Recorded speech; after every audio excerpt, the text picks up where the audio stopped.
42 RLE information we show in the white manual on pages 110 and 111 shows the end plug installed incorrectly in the hydraulic drawing. And this is what I wanted to show you and explain to you in a bit more detail what occurs hydraulically when this valve is installed backwards.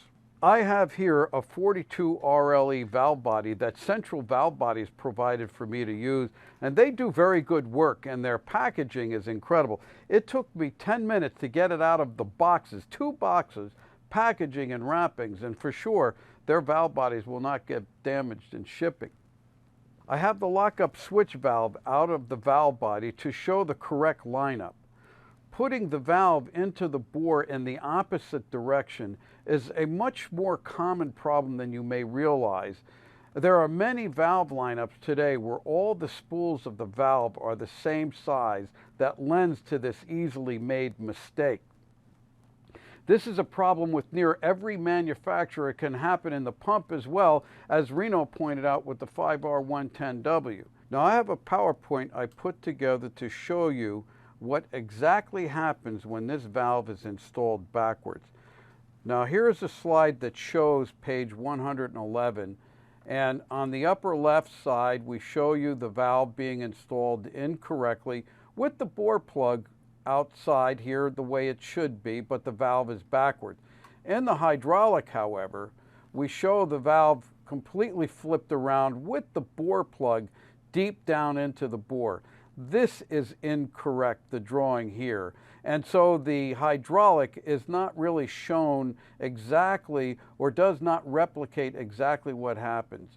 So now I have here how it's supposed to have been drawn. We have the valve like this with the spring and the bore plug out here. This is our correct assembly.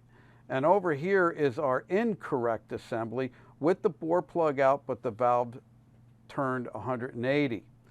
Now, this is how the hydraulic should have been drawn in your manual, showing the valve 180 out with the bore plug out at the end of the bore like this.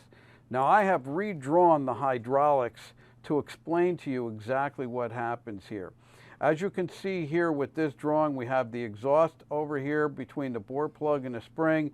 Then we have oil coming from the converter clutch control valve here.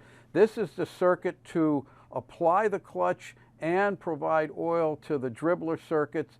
This is the 2 cooler circuit. Here is from the torque converter regulator valve, comes into the valve in this area here. It then gets routed to the TCC release circuit. Then we have an exhaust port here, and this is where the low reverse lockup solenoid signal oil comes to stroke the valve. So now when we look at it hydraulically, when the valve is not stroked, we have oil coming in from the converter reg valve into the area here between these 2 spools, leaves, it comes up to the flywheel side of the converter, goes into the converter, pushes the clutch off, fills the converter, comes down into this area of the valve between these 2 spools, and then exits to cooler. The converter clutch control valve pressure dead ends at this spool right here. Now, this is showing the valve backwards now. And what happens now is the converter clutch control pressure is able to go between these 2 spools, comes up and goes into the converter, filling the converter on the transmission side of the converter, which then tries to push the clutch on, and then that oil is now, the release side is actually open to exhaust, but we're not really having enough pressure here to apply the clutch, and so we actually have a converter problem, and we actually burn the converter, as well as having issues with the vehicle moving. So that's what happens when you put that valve in backwards. Thank you for watching. For all Confirm Fix videos and unlimited technical support, become an ATSG member, your transmission tech solution. Click the membership link below.